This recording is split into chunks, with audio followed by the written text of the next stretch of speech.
Good evening students. जैसा कि आपको पता है कि मैं जितेंद्र कुमार आपका केमिस्ट्री टीचर फ्रॉम रेसवा सेमेस्टर। तो चलते हैं दोस्तों, आज नए साल पे नए लेसन के साथ हम लोग आज एनर्जेटिक होते हैं। उस लेसन का नाम है वैद्युत रसायन। ठीक है दोस्तों, तो चलते हैं इस पे वैद्युत रसायन पे। क्या होता है वैद्युत रसायन वो देखना है, यानी इलेक्ट्रोकेमिस्ट्री वैद्युत रसायन। देखिए वैद्युत रसायन जिसे क्या कहते हैं दोस्तों, इलेक्ट्रोस्टैटिक्स केमिस्ट्री, इलेक्ट्रोकेमिस्ट्री।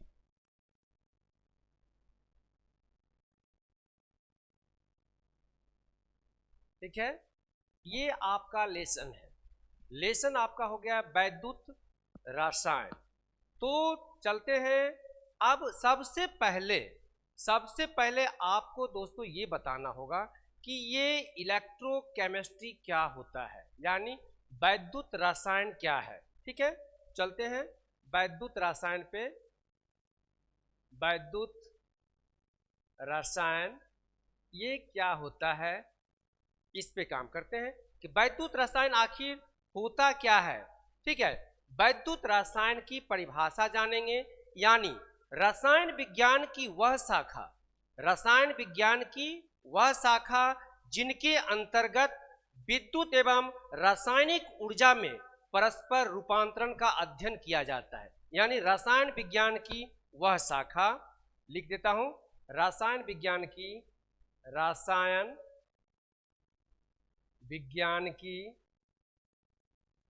वह शाखा जिसके अंतर्गत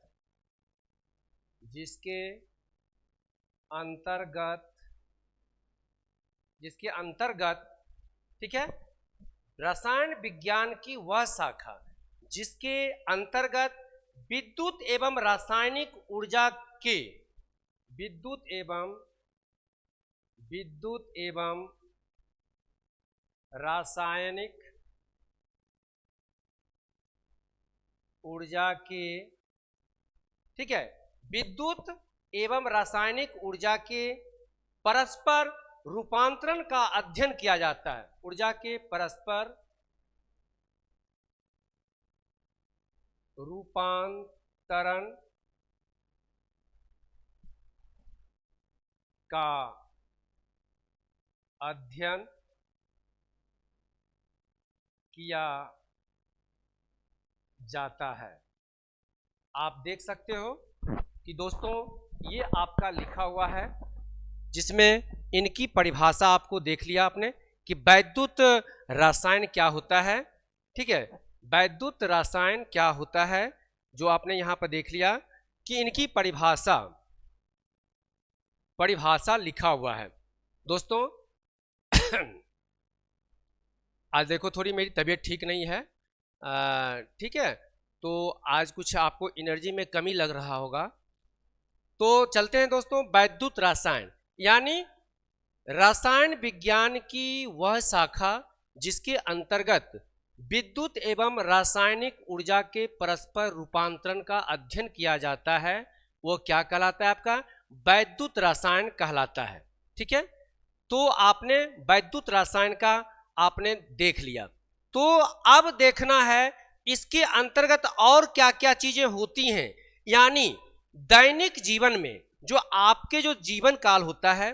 दैनिक जीवन का मतलब क्या होता है कि बच्चों हमारे जो जीवन काल में जो रोज की जो क्रियाएं होती हैं, यानी दैनिक जीवन काल में विभिन्न प्रकार की क्रियाएं होती हैं, जैसे लोहे में जंग लगना, कार्बन का जलना, कोयले का जलना। ठीक है, इस तरह से अभिक्रियाएं आप देखते हो, और उसके बाद यानी कोयले का दहन होना, ये सभी प्रक्रियाएं रासायनिक अभिक्रिया होती हैं।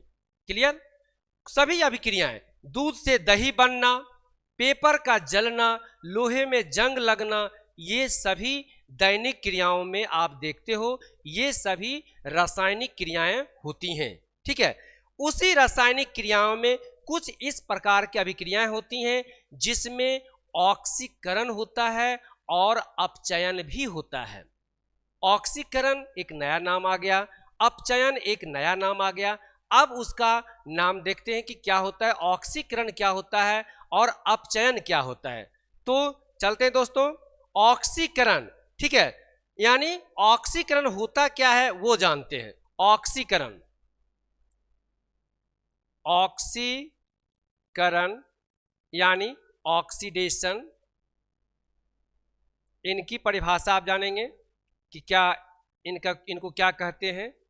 तो इसको लिखेंगे किस प्रकार की, ऑक्सीकरण में होता क्या है वो जानना है। यानी किसी अणु, परमाणु अथवा आयन द्वारा इलेक्ट्रॉन का त्याग करना, ठीक है, किसी अणु, परमाणु अथवा आयन द्वारा इलेक्ट्रॉन का त्याग करना ऑक्सीकरण कहलाता है। तो कैसे लिखेंगे, किसी अणु, किसी अणु, समझ में आ रही बात ना, यहां लिखा हुआ है किसी अणु, परमाणु अथवा आयन द्वारा, किसी अणु, परमाणु अथवा आयन द्वारा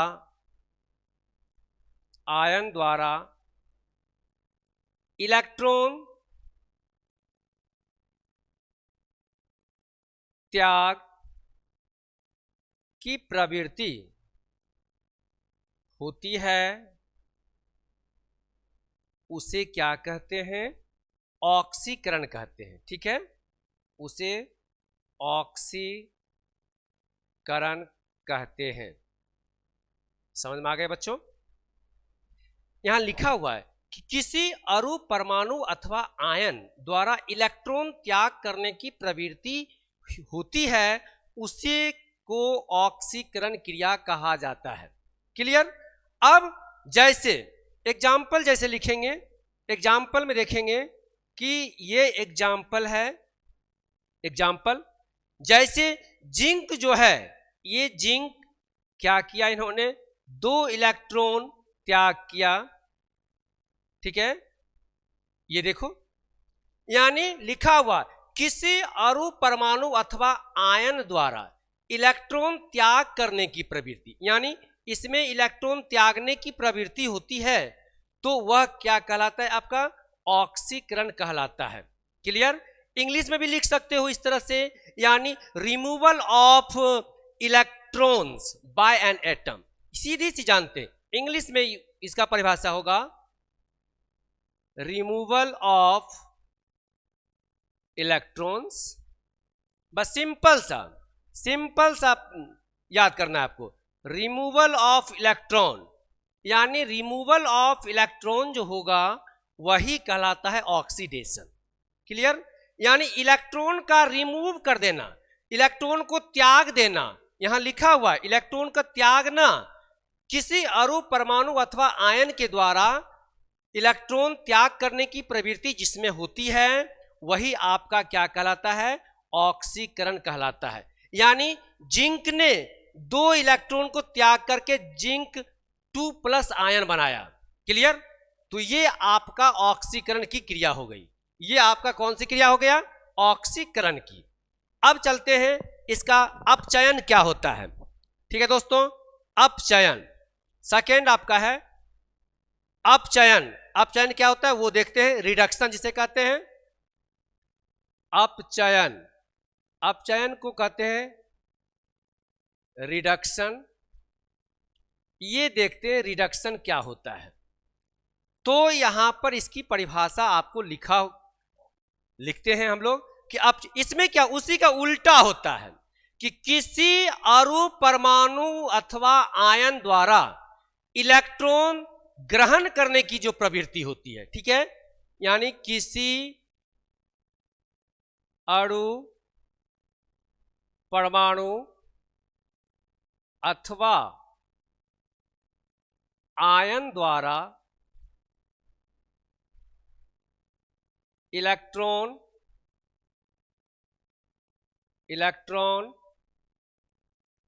ग्रहण करने की प्रवृत्ति को क्या कहते हैं, अपचयन। अपचयन कहते हैं। ठीक, इसमें बस उसी का उल्टा है। उल्टा क्या था कि यहां पर उस जगह पे ऑक्सीडेशन में था, त्यागने की प्रवृत्ति थी, और इसमें ग्रहण करने की, इलेक्ट्रॉन जो है इसमें ग्रहण करने की प्रवृत्ति होती है। तो वह कहलाता है आपका अपचयन कहलाता है, यानी गेनिंग ऑफ इलेक्ट्रॉन। इसको इंग्लिश में हम लिख सकते हैं इस तरह से कि गेनिंग ऑफ इलेक्ट्रॉन्स। बस सिंपल सी बात है, गेनिंग ऑफ इलेक्ट्रॉन्स। ठीक है, यानी वह कहलाता है आपका रिडक्शन कहलाता है, अर्थात किसी अणु, परमाणु अथवा आयन द्वारा इलेक्ट्रॉन ग्रहण करने की प्रवृत्ति को क्या कहते हैं? क्या कहते हैं? अपचयन कहते हैं। एग्जाम्पल में देखिए, एग्जाम्पल में क्या होगा? यहाँ पर इलेक्ट्रॉन ग्रहण कराइए। जैसे क्लोरीन है, 2 इलेक्ट्रॉन को इन्होंने ग्रहण करके क्या बनाया? क्लोरीन। ये क्लोरीन आयन है, जो आयन 2 इलेक्ट्रॉन को यहाँ ग्रहण करके क्लोरीन बनाया है, कहते हैं। ठीक है, तो यह कहलाया आपका अपचयन कहलाया। अब चलते हैं दोस्तों कि रेडॉक्स रिएक्शन क्या होता है। रेडॉक्स रिएक्शन बहुत ही इंपॉर्टेंट है, टॉपिक है रेडॉक्स रिएक्शन। रेडॉक्स देखिए, रेडॉक्स रिएक्शन ये क्या होता है? रेडॉक्स रिएक्शन, इस नाम से आपको पता चल गया होगा, रेडॉक्स नाम से पता चल गया होगा कि इस अभिक्रिया में ऑक्सीकरण तथा अपचयन दोनों होते हैं, अर्थात रिडक्शन एंड ऑक्सीडेशन दोनों होते हैं, यानी combination of reduction and oxidation in this equation वह क्या कहलाता है? आपका रेडॉक्स रिएक्शन कहलाता है। ठीक है दोस्तों, यानी यहां क्या लिख देंगे? इसको लिखेंगे, इस प्रकार लिखेंगे, ध्यान दीजिए, पूरा इनका जो है लिखेंगे, कॉम्बिनेशन ऑफ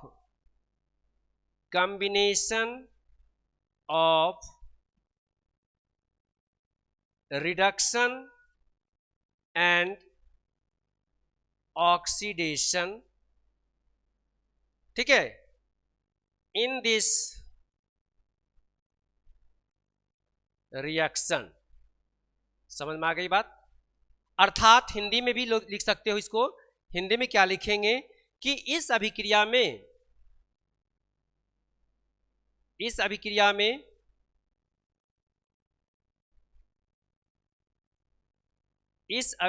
में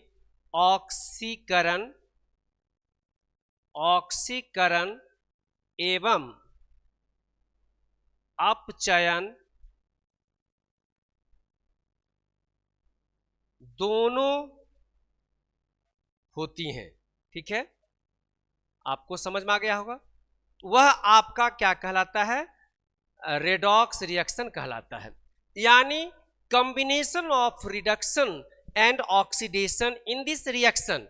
इस रिएक्शन में जो रिएक्शन अगर दिया रहेगा और जिस रिएक्शन में ऑक्सीडेशन और रिडक्शन दोनों अगर होता है, तो वह आपका क्या कहलाएगा?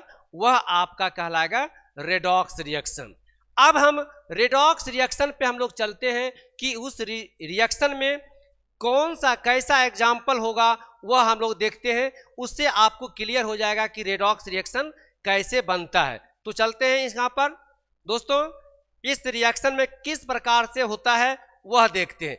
जैसे मैं यहाँ बता रहा हूँ, पहले FeCl3 प्लस, ठीक है, सबका मैं नाम भी बता रहा हूं कि क्या नाम होता है। ये फेरिक ऑक्साइड है, और उसके बाद SnCl2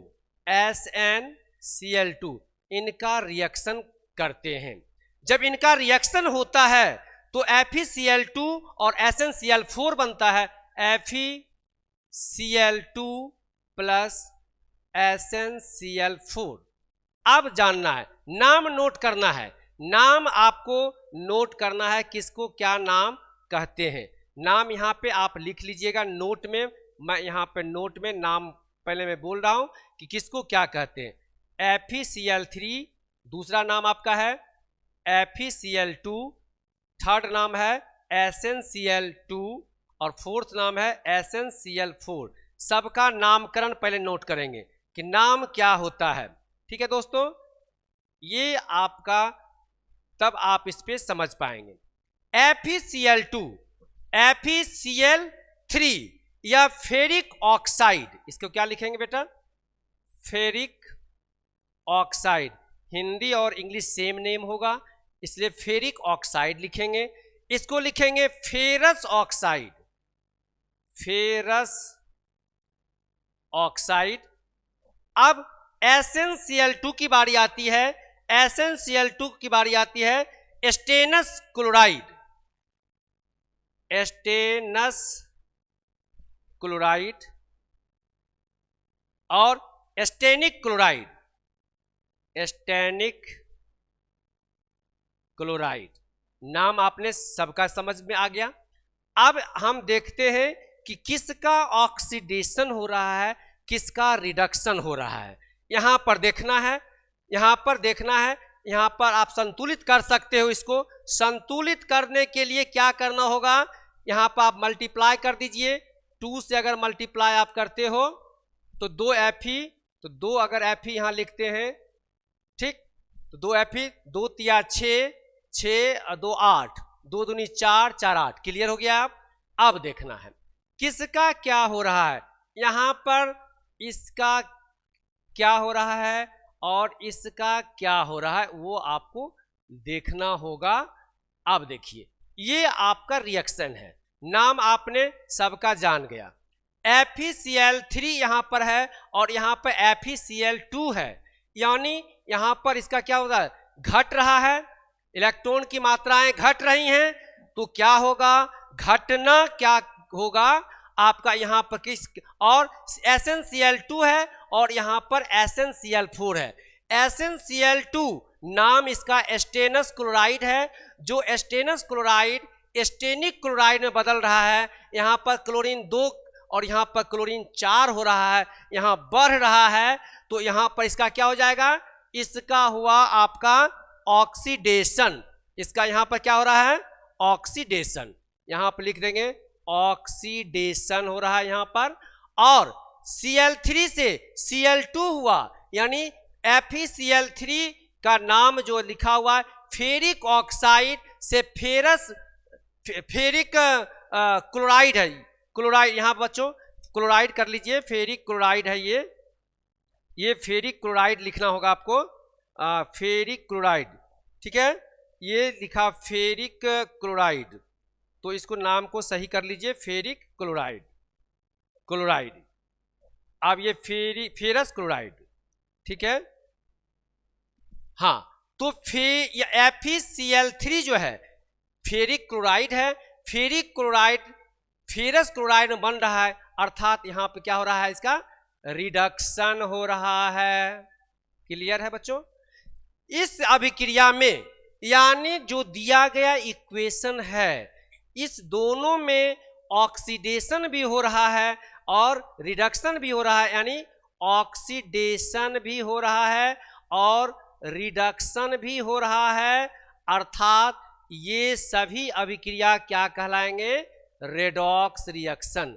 ये इसको क्या कहेंगे, रेडॉक्स रिएक्शन कहेंगे। क्लियर है?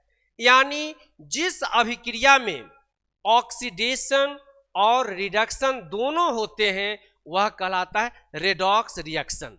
तो यहां पर आपने देखा FeCl3 और FeCl2, यानी FeCl3 को फेरिक क्लोराइड फेरस क्लोराइड में चेंज हो रहा है। यहां पर क्लोरीन की जो अमाउंट है 3 से 2 हो रहा है, यहां पे घट रहा है, अर्थात यह रिडक्शन हुआ।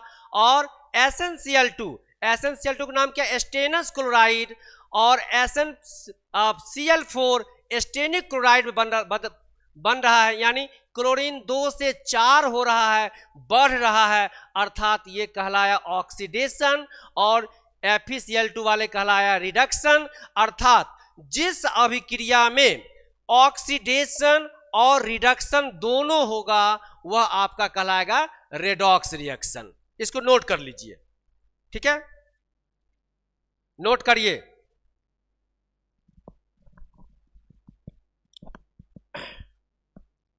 दूसरा इसी प्रकार का दूसरा एक इक्वेशन और देखिए, एक इक्वेशन और देखिए क्या है कि जैसे आयरन, ये आयरन है और ये ऑक्सीजन है। आयरन को जब ऑक्सीजन के साथ रिएक्शन करा रहे हैं तो तैयार हो रहा है फेरिक ऑक्साइड Fe2O3, ये तैयार हो रहा है। अब इनमें बताना है कि किनका ऑक्सीडेशन हो रहा है, किनका रिडक्शन हो रहा है।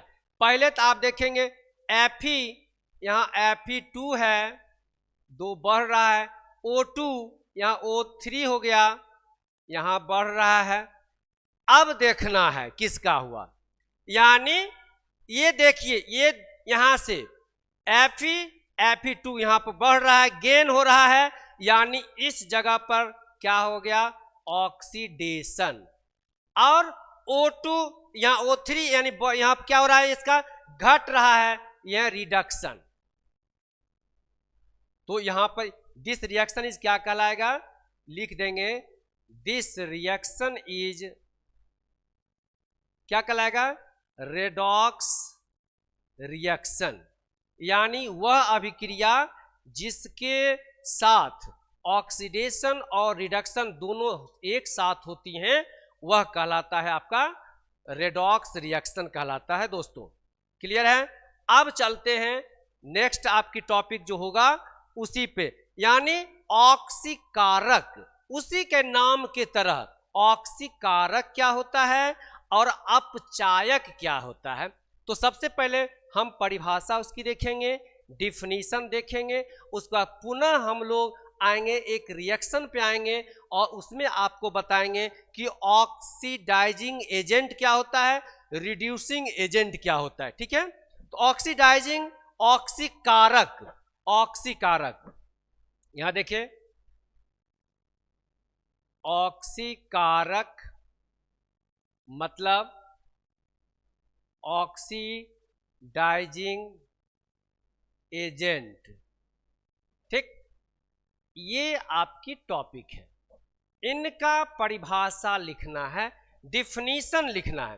तो लिखेंगे कि रेडॉक्स अभिक्रिया में जिस पदार्थ का अपचयन होता है अथवा जो पदार्थ इलेक्ट्रॉन ग्रहण करता है, यानी जिसका अपचयन होगा, अपचयन का मतलब इलेक्ट्रॉन का ग्रहण करना। तो लिखेंगे यहां पर परिभाषा पहले लिखेंगे कि जिस पदार्थ का, क्या लिखेंगे, रेडॉक्स अभिक्रिया में, लिखेंगे रेडॉक्स अभिक्रिया में जिस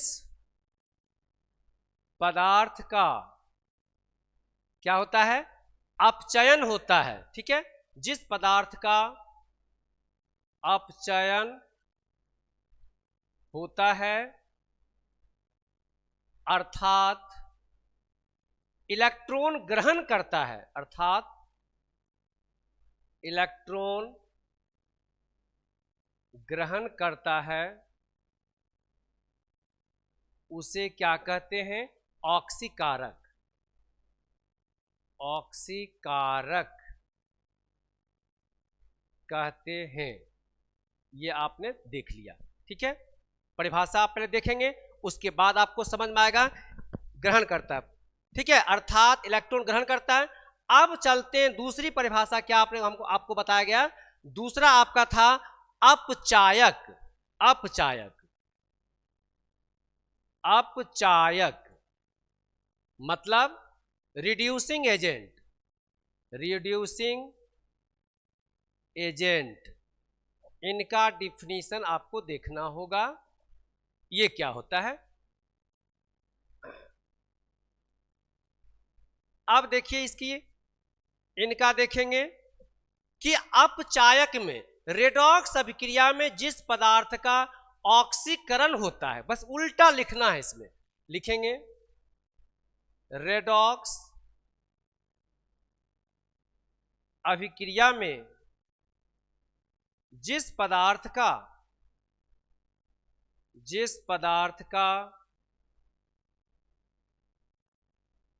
ऑक्सीकरण होता है, ऑक्सीकरण होता है अर्थात अर्थात इलेक्ट्रॉन का क्या होता है, इलेक्ट्रॉन का त्याग करता है, उसे क्या कहते हैं, अपचायक, उसे अपचायक कहते हैं। ठीक, ये आपका इसका डिफिनीशन हो गया। उल्टा सिर्फ आपको याद करना होगा, यानी ऑक्सीकारक ऑक्सीडाइजिंग एजेंट की रेडॉक्स अभिक्रिया में जिस पदार्थ का अपचयन होता है, यानी अपचयन होता है अर्थात इलेक्ट्रॉन ग्रहण करने की प्रवृत्ति रहता है, उसे कहते हैं, उसे क्या कहते हैं, ऑक्सीकारक यानी ऑक्सीडाइजिंग एजेंट कहते हैं। अपचायक में कि रेडॉक्स अभिक्रिया में जिस पदार्थ का ऑक्सीकरण होता है अर्थात इलेक्ट्रॉन त्याग करने की प्रवृत्ति होती है, उसे कहते हैं अपचायक यानी रिड्यूसिंग एजेंट कहते हैं। अब रिएक्शन आपको बताएंगे कि रिएक्शन में किसका ऑक्सीकरण होता है और किसका रिडक्शन होता है। ध्यान रखना होगा, ऑक्सीकरण माने अपचयन वाले का, यानी इलेक्ट्रॉन का जो ग्रहण जहां पे होता है वहां पे ऑक्सीडाइजिंग लिखेंगे, और जहां पर त्याग होता है वहां पर रिड्यूसिंग एजेंट लिखेंगे। तो रिएक्शन में आप देखेंगे, रिएक्शन में आपको क्लियर हो जाएंगे। तो एक रिएक्शन आपको देखना होगा जो आपने रिएक्शन कर लिया इससे पहले, FeCl3, देखिए एग्जाम्पल, एग्जाम्पल्स में FeCl3 और SnCl2 क्या बना, FeCl2 और SnCl4, 2 से मल्टीप्लाई करिए, 2 से मल्टीप्लाई करिए, देखिए बैलेंस बराबर हुआ, 2 या 6, 2 8, 2 3 4 4 8, यस आपका बैलेंस हो गया। अब देखना है कि किसको क्या कहते हैं। तो हमने बताया यहां से ये गया,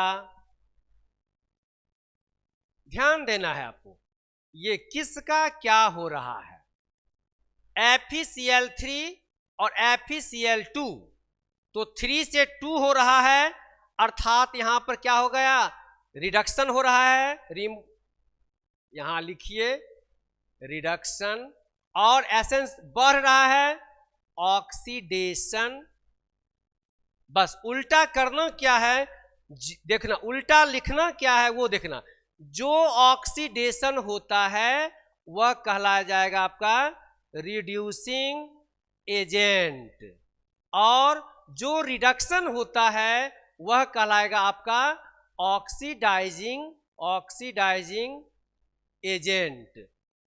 अब आपको समझ में आ गया होगा कि जिसका रिडक्शन हुआ वह ऑक्सीडाइजिंग एजेंट हो जाएगा, और जिसका रिडक्शन हुआ, जिसका ऑक्सीडेशन हुआ उसका वो रिड्यूसिंग एजेंट कहलाएगा, और जिसका रिडक्शन होगा वह उसका ऑक्सीडाइजिंग एजेंट कहलाएगा, जो कि आपके यहां पर एग्जाम्पल में स्पष्ट रूप से दिखाई दे रहा है दोस्तों।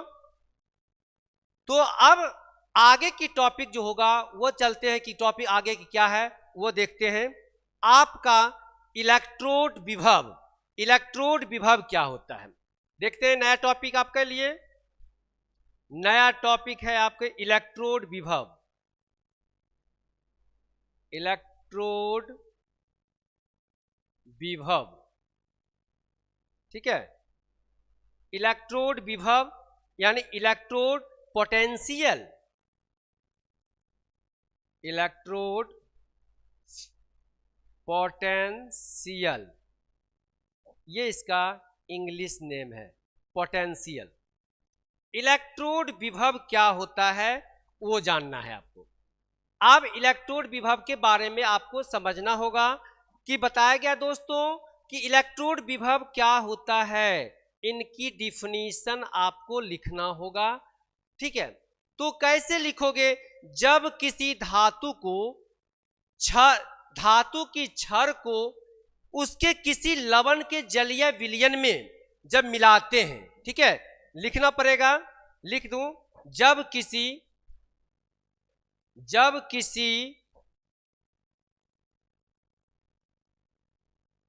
यहां लिखते हैं जब किसी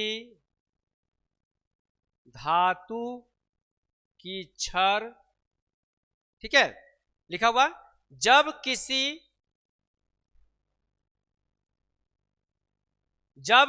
धातु की क्षर को उसके किसी लवण के जल या विलयन में डुबोते हैं, किसी लवण के जलीय विलयन में डुबोते हैं, ठीक है दोस्तों। जब किसी धातु की क्षर को किसी लवण के जलीय विलयन में क्या करते हैं, डुबोते हैं, तो धातु की क्षर पर उस विलयन के सापेक्ष धनावेशित या ऋणावेशित हो जाती हैं। तो धातु के क्षर पर,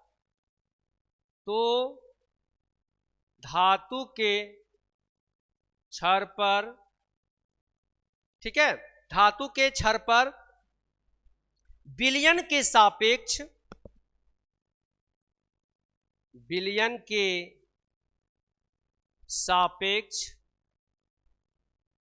धनात्मक या ऋणावेशित हो जाता है, धनावेशित या ऋणावेशित हो जाता है। ध्यान से देखिए, अब देखना होगा, लिख लिया, जिसके कारण धातु की क्षर और विलयन के बीच में विभवांतर उत्पन्न होता है, जिसके कारण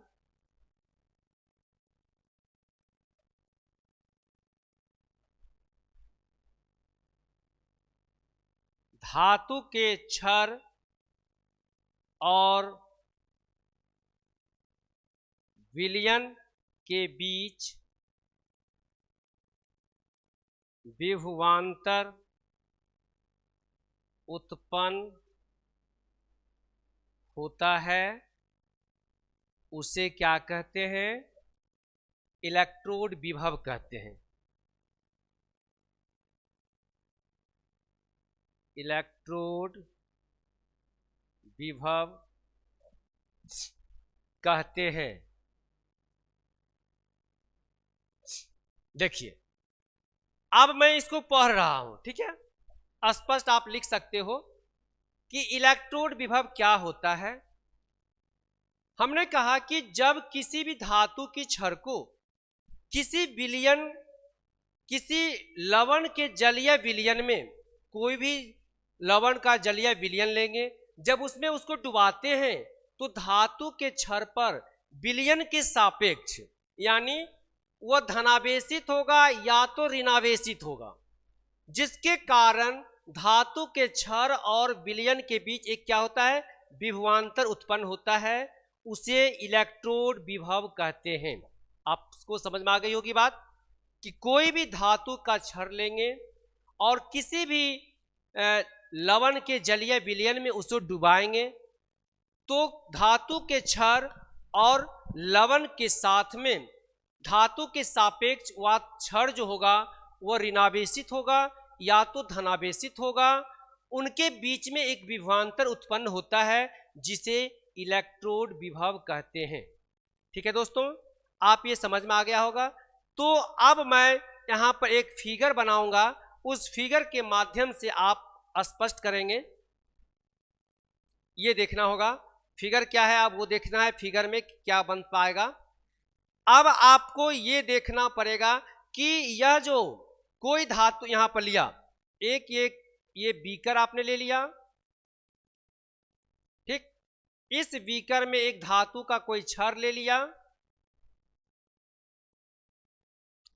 जैसे आपने कॉपर का क्षर लिया, ठीक है, और उसमें आपने मिला दिया, तो यहां पर ये कोई भी धातु का क्षर आपने ले लिया इस तरह से, यह आपने, और ये जलीय विलयन मान ले, ये कॉपर सल्फेट का जलीय विलयन है, ये सॉल्यूशन आपका है, और यह धातु का जो क्षर लिया मान ले जिंक ले लिया। अब इन पर जब मिला रहे हैं तो ये क्या बता, या तो वो ऋणावेशित होगा या तो वह धनावेशित होगा, यही हो सकता है। तो यह जो आपका जो होगा, एक तो आपका पॉजिटिव हो गया, ये मान ले पॉजिटिव पॉजिटिव पॉजिटिव है ये, ठीक है, और यह आपका निगेटिव है यानी ऋणावेशित है ये क्षण। यही मैंने आपको बताया कि किसी भी क्षण को, धातु का क्षण को किसी लवण के जलीय विलयन में डुबो देने से उसके सापेक्ष, ठीक है, धातु और जलीय विलयन के सापेक्ष धातु के क्षण पर या तो ऋणावेशित होगा या तो धनावेशित होगा, और इनके बीच में एक विभवांतर उत्पन्न जब होगा तो उसी को हम इलेक्ट्रोड कहते हैं। वही क्या कहलाता है, आपका इलेक्ट्रोड होगा, ठीक है। यानी यह आपका जो है ऋणावेशित है क्षण, और यह सॉल्यूशन जो है यह सॉल्यूशन आपका पॉजिटिव है, यह धनावेशित होगा। अब इस तरह से रिएक्शन जब होता है तो आप इसको देख सकते हो, कर सकते हो। क्लियर दोस्तों? अब देखना है आगे की टॉपिक। आगे की टॉपिक क्या होता है, इलेक्ट्रोड विभव किन कारणों पर निर्भर करता है। यानी इलेक्ट्रोड विभव जो है यह है इलेक्ट्रोड विभव किस पर निर्भर करेगा, किन पर निर्भर करता है। ये है आपका, ये आपकी टॉपिक है इलेक्ट्रोड विभव किस पर वो डिपेंड्स होंगे। तो देखिए डिपेंड्स किस पर होता है। सबसे पहला पॉइंट नंबर 1, यह जो होगा विलयन की सांद्रता पे, यह होगा आपका विलयन की सांद्रता पर, ठीक। दूसरा जो होगा वह होगा धातु की प्रकृति पर, धातु की प्रकृति पर। तीसरा जो होगा वह क्या होगा, वह होगा आपका विद्युत अपघट्ट की प्रकृति पर, विद्युत अपघट्ट, विद्युत अपघट्ट की प्रकृति पर होगा।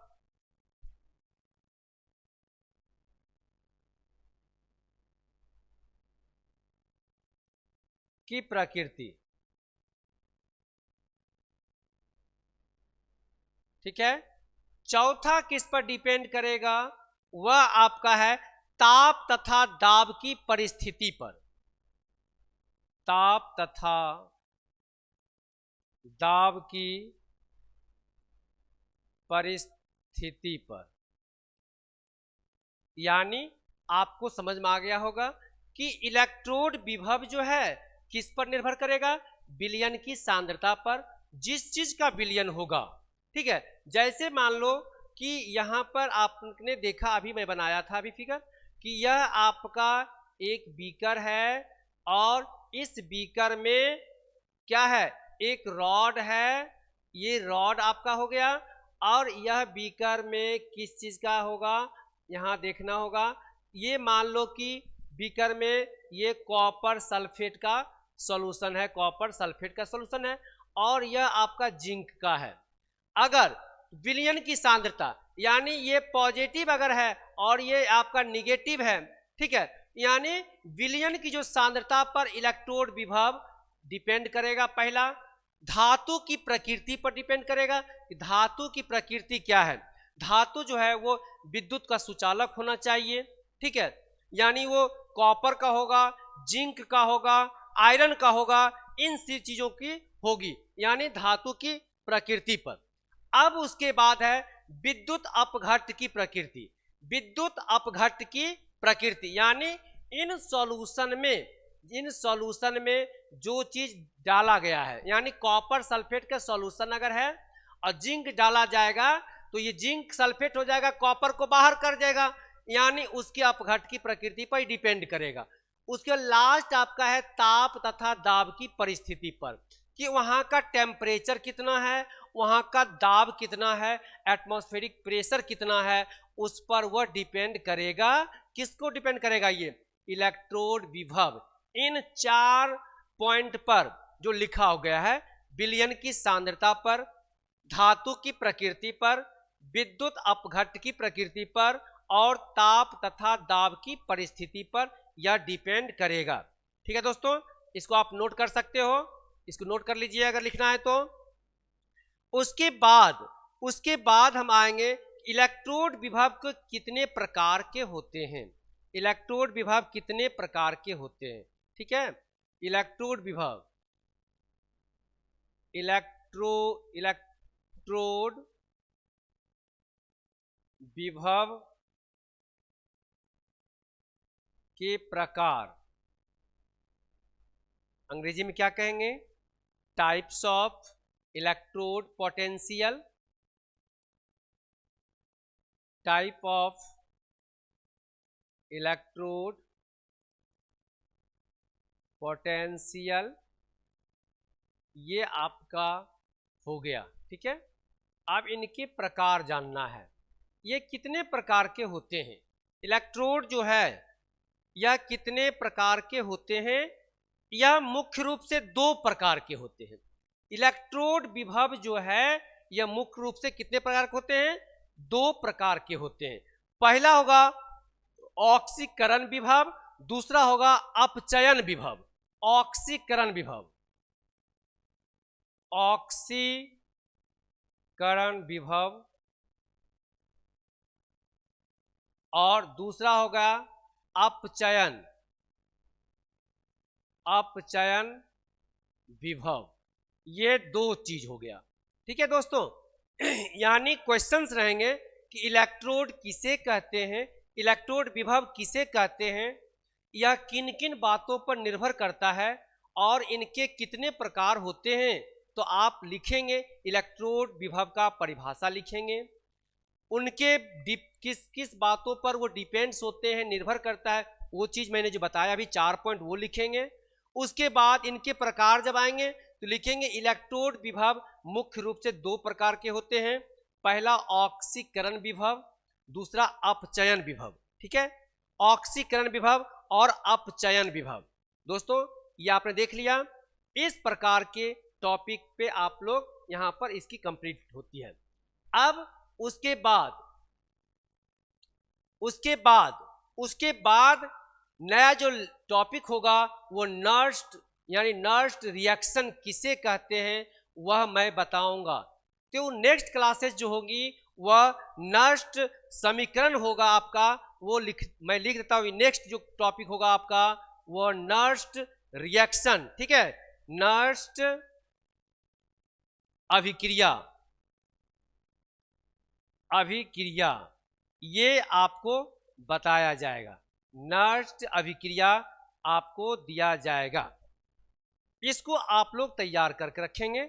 ये नर्स्ड अभिक्रिया जो है इसके बारे में आपको क्लियर किया जाएगा दोस्तों। ठीक है, तो फिर आप इस वीडियो को लाइक एंड शेयर कर दीजिए।